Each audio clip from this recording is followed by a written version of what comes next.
Hi guys, welcome back to Organization and Management 101. Please don't forget to like and subscribe. Now, I'm Joshua Oloris, also known as Mr. Motivator, and I'll be your host for today. And our topic for today is organizing as a managerial function. So what is organizing as a management function? So organizing it is a process by which a manager establishes the structure of working relationships among employees for the efficient and effective achievement of organizational goals. Ang organizing, sa madaling salita, ay ginagawa lang yan ng manager na parang mag-establish lang siya ng structure ng employees na parang malaman kung sino yung mas upper sa'yo tsaka sino yung mas mababa sa'yo. In other words, ginagawa ito ng manager para maging efficient and effective yung pagkakakamit o pagkaka-achieve ng organizational goals ng isang company. So, bakit nga magiging ganito yan? Kung makikita nyo puro sa picture, sa gilid, ay makikita nyo na may by level yan. At sa pinakataas na yung kulay pula, ay dun mo masasabi na siya yung nasa pinakatuktok, tapos pababa. So, parang sinasabi lang dito that you will work for that guy, or that guy will work for you. So, guys, dito po nababase kung sino yung mga nasa top manager, middle manager, frontline managers, and team leaders. So, dito malaman kung siya ba yung boss mo, siya ba yung CEO, COO, o siya lang ay isang employee, staff, or a janitor man, or what.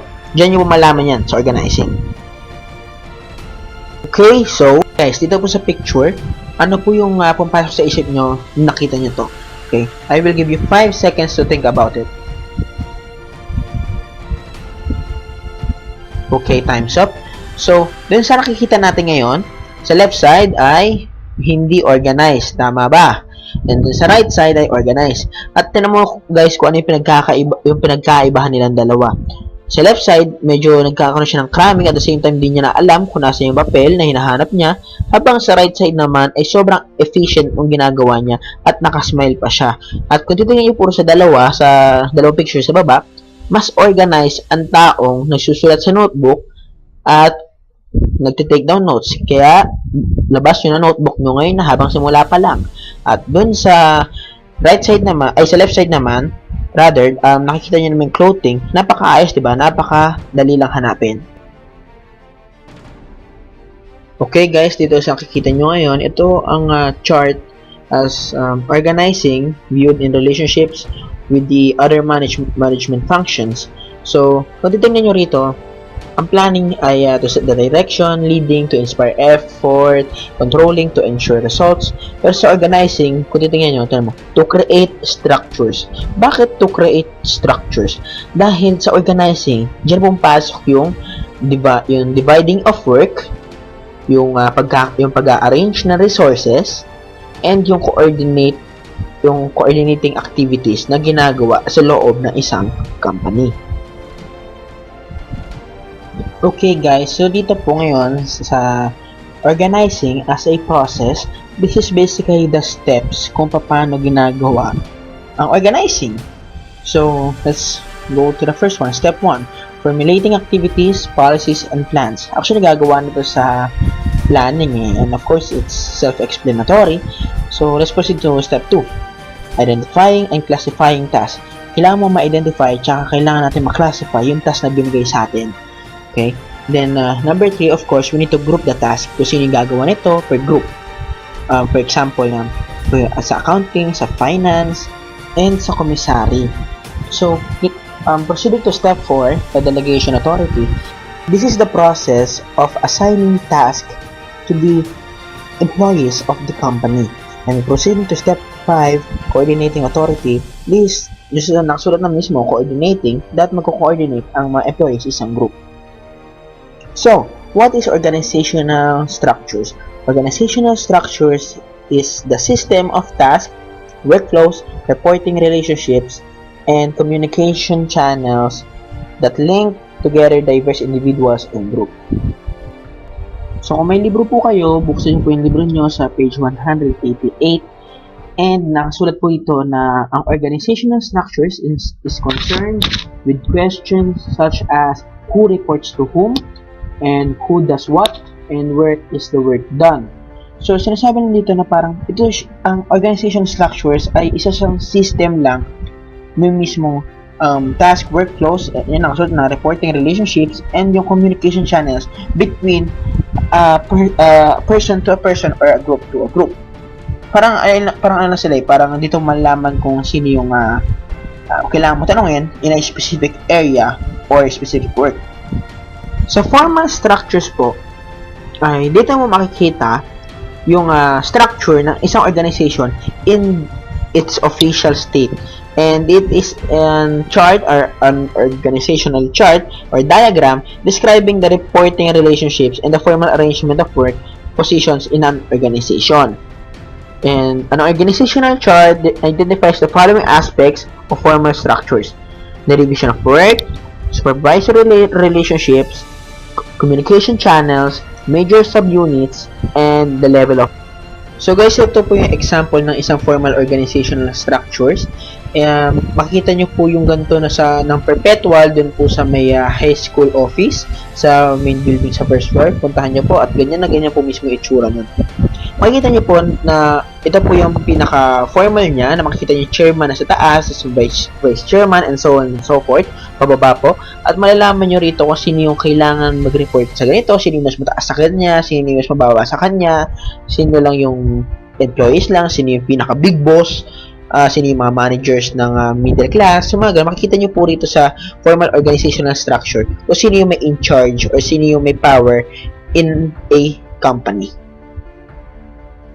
So, let's proceed to the informal structures.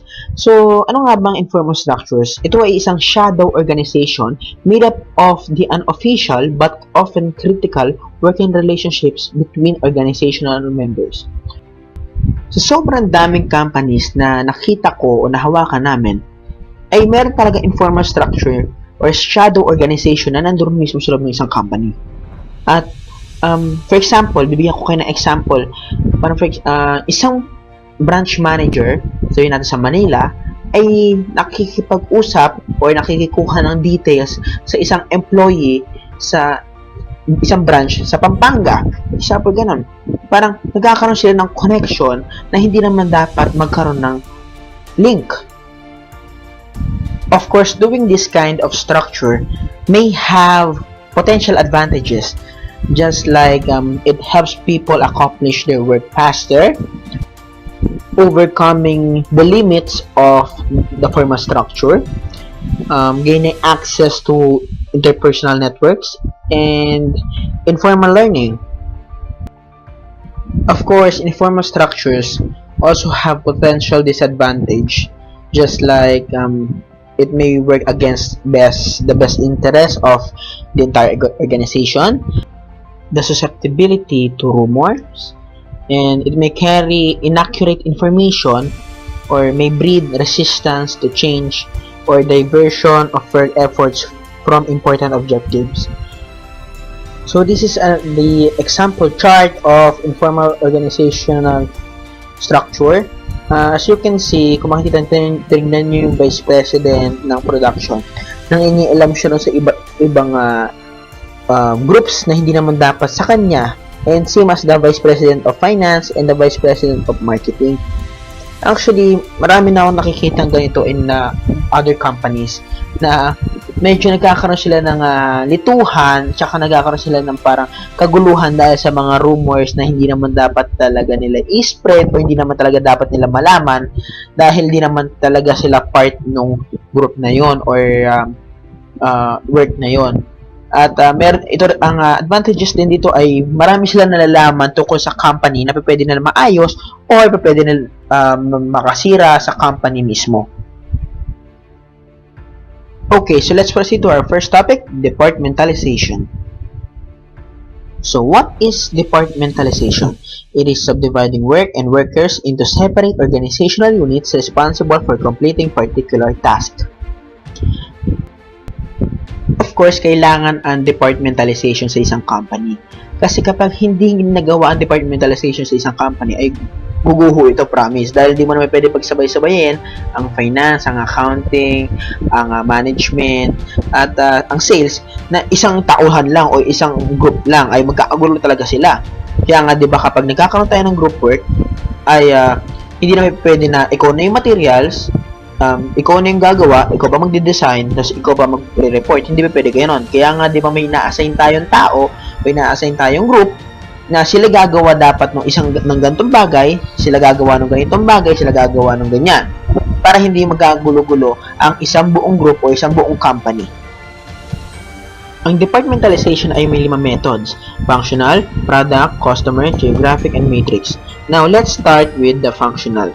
A functional departmentalization is an organizing work and workers into separate units responsible for particular business functions or areas of expertise.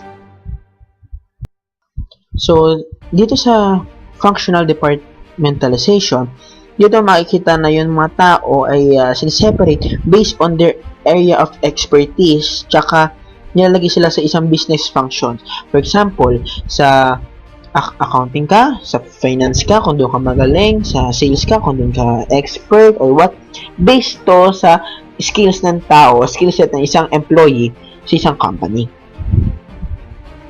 Ito ang isang example o isang chart ng functional departmentalization. Let's go to the advertising agency. Di ba makikita nyo, merong part dito na yan, sales. Sa kabila naman ay information systems. Tapos may accounting, may human resources, may art department, and may print advertising. Dahil hindi mo talaga pwede yan pagsama-samahin as a one group dahil magkakagulo talaga ang isang company pa lang, yung advertising agency, magkakagulo agad pag nagsama-sama lahat yan. Kaya based on the expertise of the employee, doon ka malalagay. For example, pumasok ka ron as a sales manager, malalagay ka sa sales. Hindi ka pwede malagay dyan sa print advertising kung wala ka naman talaga alam. Or accounting grad ka, tapos biglang nilabagay ka sa human resources, hindi mo talaga maintindihan yung pinaggagawa mo ron dahil di ka rin expert. Kaya dito umiikot yung functional departmentalization. Nilalagay ka kung saan yung skill set mo, kung saan compatible ang skill set mo, at saka kung saan ka talaga dapat pumesto. Now, let's proceed to product departmentalization. So, ang product departmentalization ay isang it's an organizing of work and workers into separate units responsible for producing particular products or services. Kung sa last time sa functional departmentalization ay nakikita nyo based on their skill set, dito naman based on the products or services na kailangan nila ma-produce. This is the example of the product departmentalization chart. So, sabihin natin yung General Electric ay isang malaking company yan, isang buong company yan. And so, meron siyang group or department for the aircraft engines, meron naman sa appliances, meron sa capital services, meron sa lighting, meron sa medical systems, tsaka meron sa NBC television. Parehas lang yan nung sa Sony. Sabi na sa Sony, di ba sa Sony meron tayong PlayStation. Sony kasi, ang PlayStation niya sa isang department yan, yung PlayStation department. Yung isa naman, department ng gadgets na ginagawa nila, like for example, TVs, laptops. Then yung isa naman, dun sa films, sa Sony Films na ginagawa nila, dun ginawa yung Spider-Man movies. So basically, may iba't ibang department yan sa isang buong company based on the products na ginagawa nila or services na binibigay nila sa tao. Ang third method naman na departmentalization ay yung customer departmentalization. Ito ay ino-organize niya yung work tsaka yung workers into separate units responsible for particular kinds of customers. So, hinihiwalay-hiwalay niya yung mismong unit o isang department based on the customers na gusto nila i-engage or the audience na gusto nila i-capture. Dito, makikita nyo rito sa chart na to ng customer departmentalization, ang pinaka-main company niyo yung American Express Corporation, tapos iba't iba department siya for the cards, the financial services, the travel, the business services, and the shopping part. So, sa mas madaling salita or sa mas alam nyo talagang company, try gawin natin yung company as PLDT. Nakatawag na ba kayo nun sa PLDT hotline number na 171 or 172? Diba pinapapili kayo kung ano yung kailangan nyo, yung customer needs nyo. Like for example, parang click 1 for the products and services, click 2 for the billing statement, click 3 for PLDT My Home DSL, diba ganun? Iba't ibang department yung tinatanong sa inyo, ay iba't ibang department yung sinasabi ron, pero iisa lang yung objectives nila, it's for the customers. Pero iba't ibang department yon na ginawa ng company to satisfy the needs of the customers at saka mabigay sila sa expertise na pwede nilang matanungan. So, dito naman po sa fourth method ng departmentalization, ang geographic departmentalization, ay ino-organize ang workers into separate units responsible for doing businesses in particular geographic areas. Ang geographic departmentalization ay yan yung mga departments o units na gumagawa ng negosyo o tumatakbo ang isang negosyo on a specific area or country kung saan siya mismo nilagay nung mismong company. Okay? So, this is an example of a geographic departmentalization chart. Yung Coca-Cola, as we know it, ay that's the company mismo, yung Coca-Cola Enterprises, and meron siyang department sa Central North America Group, sa Western North America Group, Eastern North America, and the European Group. Kung titingnan mo, and ang isa pang example nito ay McDonald's. Okay. Meron siya sa Amerika, meron siya sa iba't ibang parte ng mundo, and sinserve nila yung tao based on the needs of the customer at the same time kung saan sila nakadestino na country. Kung titignan mo talaga, mas maliit ang burger dito sa Pilipinas kumpara sa burger na McDonald's sa US dahil ayun yung needs na kailangan ng tao dito sa Philippines. Ganun yun. Meron kanya-kanyang department ang isang business on different countries at binibigay nila yung needs ng mismong tao na nasa country na yon. So guys, we're down to the last but not the least part of departmentalization. This is called matrix departmentalization. This is the fifth method of departmentalization. So the matrix is a hybrid organizational structure in which two or more forms or two or more departmentalization methods can be used together or parang pwede pagsamahin. Most often, product departmentalization and functional departmentalization are used together. Dito sa chart na nakikita nyo, yung Procter & Gamble, ang pinaka-company mismo. Tapos, sa left side nyo, dun nyo makikita yung mga products na tinitinda ng mismong company. Yung beauty care products nila, yung feminine care, the fabric and home care, yung snacks and beverages. Then on the right side, dun mo makikita yung mga connections nyo on other departments. North America Group, the Western Europe Group, and the Asia, India, Australian Group. So, kung makikita nyo rito, pinagsama rito ang product and geographic departmentalization. I'm not sure if I'm right, pero parang yun yung pinagsama eh. Then, binibigay nila yung suitable na needs ng tao based on the product na kailangan talaga nila on a specific country. Of course, there are advantages and disadvantages of doing a matrix departmentalization. The advantages of it can efficiently manage large and complex tasks, and it can have a pool of available resources. But the disadvantages of it requires high level of coordination. It can cause conflicts between bosses, and it requires high levels of management skills. So it's not optional, even though it's not required for a new company to do such a thing. Dahil of course, baguhan pa lang, hindi pa mataas yung management skills ng company yun. Okay, gising ba kayo? Let's proceed to topic number 2, organizational authority. So, we know the meaning of organizational or an organization.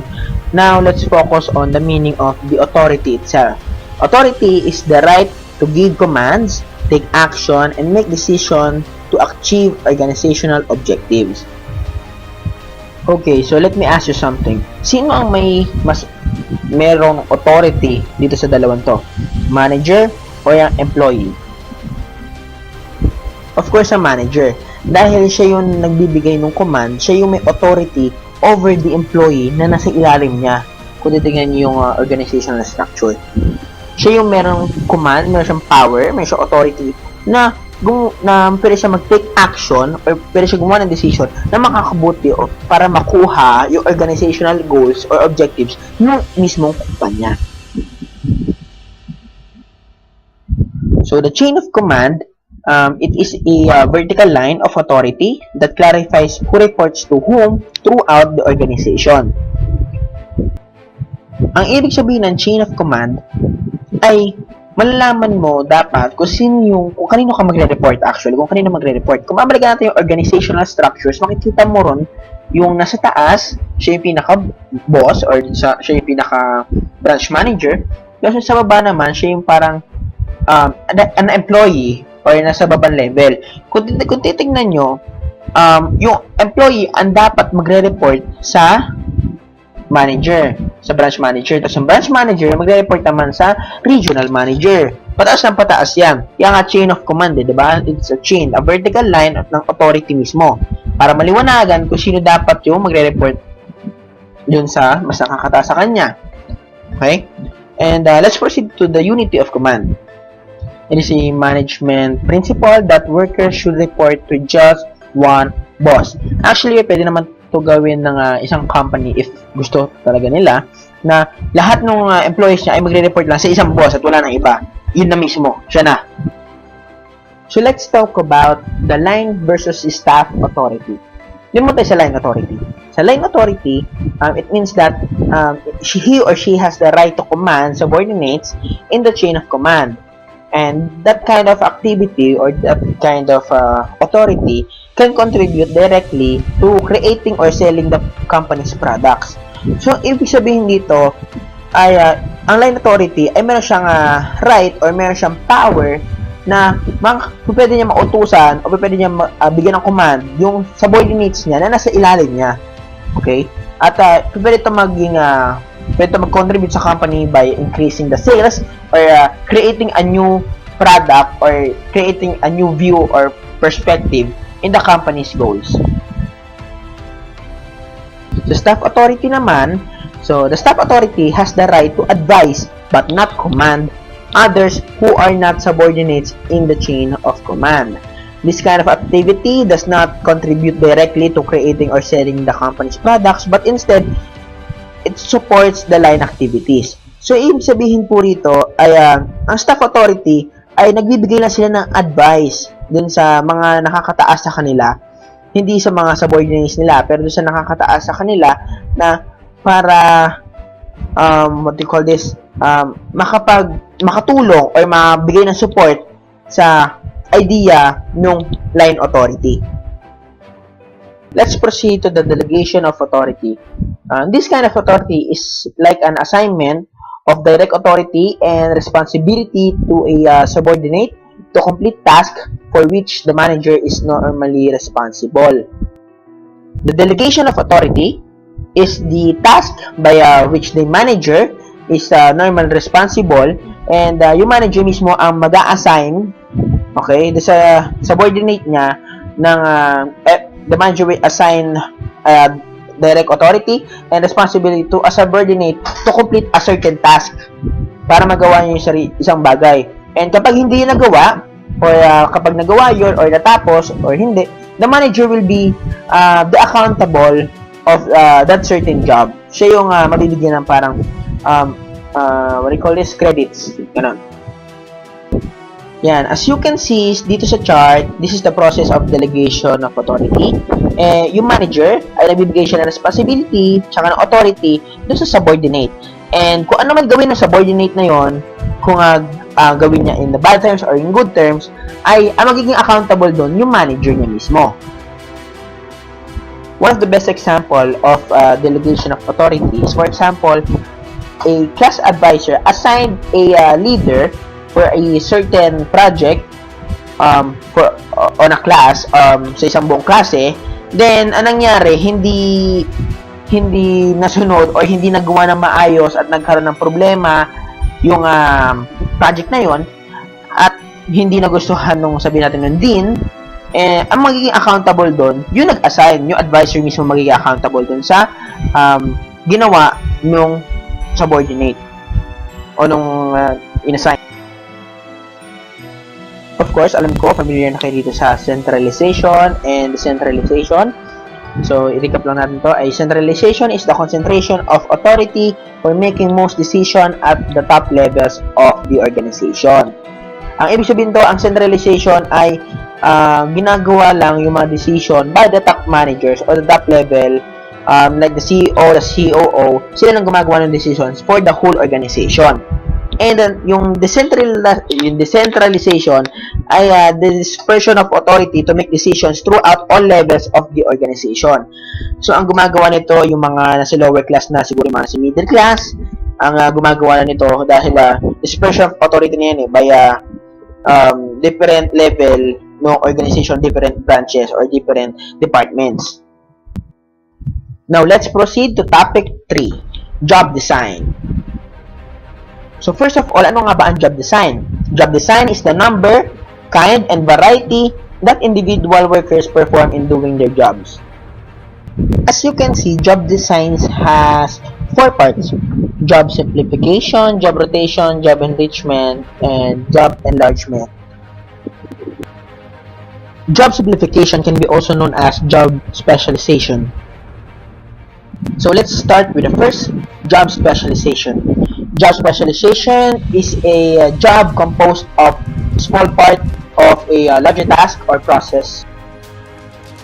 Of course, ganyan sa nakikita niyo sa picture, sino na nakapunta sa inyo dito sa Gardenia factory nung elementary days? Yung tuwing field trip, di ba, Gardenia lagi pinupuntahan. Kung di Gardenia, parang, basta kung nakapunta na ba kayo sa factory, di ba, may nakikita kayo ng mga tao na nakatayo, tapos nakapila-pila sila, pero kanya-kanya yung pinagagawa nila. Dito po sa nakikita nyo dito sa picture, parehas na po yun. Meron dito framing, siding, painting, inspection, and of course, shipping. Iba't ibang specialization siya for different kinds of persons. Iba-iba yung ginagawa nila na para matapos nila yung task na mabilisan na.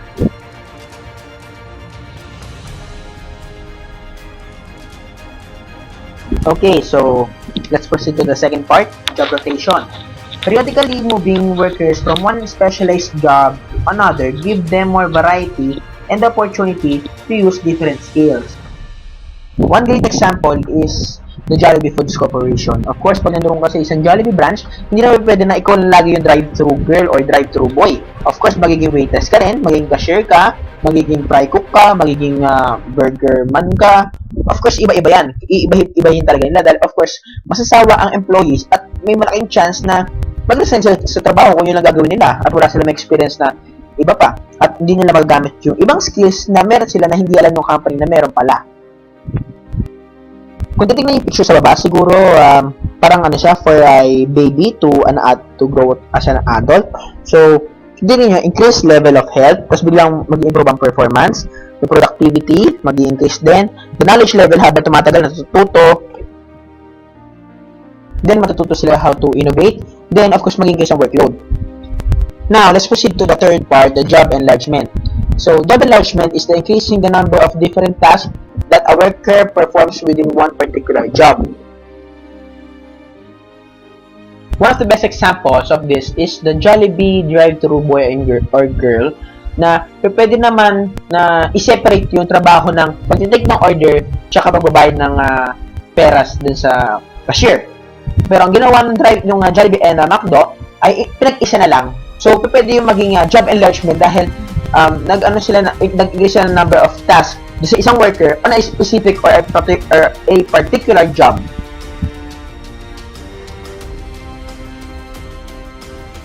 The last part of the job design is job enrichment. Job enrichment can increase the number of tasks in a particular job and giving workers the authority and control to make meaningful decisions about their work. Job enrichment also attempts to overcome the deficiencies in a specialized work. For example, alam niyo yung Kia Motors, guys, yung sasakyan na Kia. Okay, di ba may mga sales agents yon at sinabihan sila na hindi kayo pwede bumaba sa ganitong price. So, nalagyan nila na markup yon para magkaroon ng kita pa si company. Then, kapag nakipag-usap na sila ng client, they have the authority to increase or decrease the amount na pwede nila ma-offer sa client para lang mabili yung isang product. So they have the authority to control and make their decisions about their work meaningful. Na they have a choice na, okay, gagawin ko yan, or gagawin ko to, ganun. Dito po, makikita nyo po sa picture, yung number of tasks and the level of responsibilities. So, yun po sa first picture, sa current job, 2 tasks lang po yung binigay sa kanila. So, medyo gitna lang. Then, define level of responsibility. So, medyo mababa rin yung responsibility. Then, kapag nag-enlarge na yung trabaho, o nag-increase yung number of tasks, pero yung responsibility, it's still in the same level. Pero kapag nag-enrich job, same lang yung number of tasks, like dalawa lang, then yung responsibility nila ay tumaas. Okay guys, sisipa ba kayo? Let's proceed to topic number 4, intra-organizational processes. Okay, so intra-organizational processes is the collection of activities that take place within an organization to transform inputs into outputs that the customers value. An example of a intra-organizational process is an automobile insurance. Okay, first of all, di ba, ang first step, of course, i-document mo yung accident, then assign an appraiser to determine the dollar amount of damage, make an appointment para ma-inspect ang vehicle, tapos inspect yung vehicle, then write an appraisal and get the repair shop to agree to the damage estimate, pay for the repair work, then return the repaired car to the customer. So, ganun lang yun. Like, ginagawa mo lang, or transform mo lang yung input into output na yung customer ay mabavalue yung ginawa mo.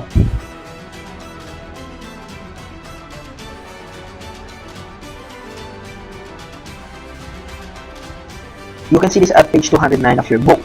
Now, let's proceed to re-engineering. Re-engineering is the fundamental rethinking and radical redesign of business processes to achieve dramatic improvements in critical measures of performance such as cost, quality, service, and speed. Re-engineering means we need to have a fundamental rethinking and radical redesign of the business processes to achieve a dramatic increase of improvements. We need to change the way we think, and we need to radically redesign our business processes to change everything, including the cost, the quality of the product, the service that we give, and the speed of the services, or the sales, the speed of the sales, the speed of the products, goods that's been produced. Next is empowerment. Empowerment means the feeling of intrinsic motivation in which workers perceive their work to have impact and meaning, and perceive themselves to be competent and capable of self-determination. So, basically, when workers are given the proper information and resources and are allowed to make good decisions, they experience strong feelings of empowerment. Like, ang ibig sabihin nito na nagkakaroon ang mga empleyado ng motivation, na malakas na motivation na makakapag-perceive their, dito, na can perceive their work na magkaroon ng malaking impact tsaka malaking meaning sa kanilang sarili, and magiging competent sila and capable of having self-determination.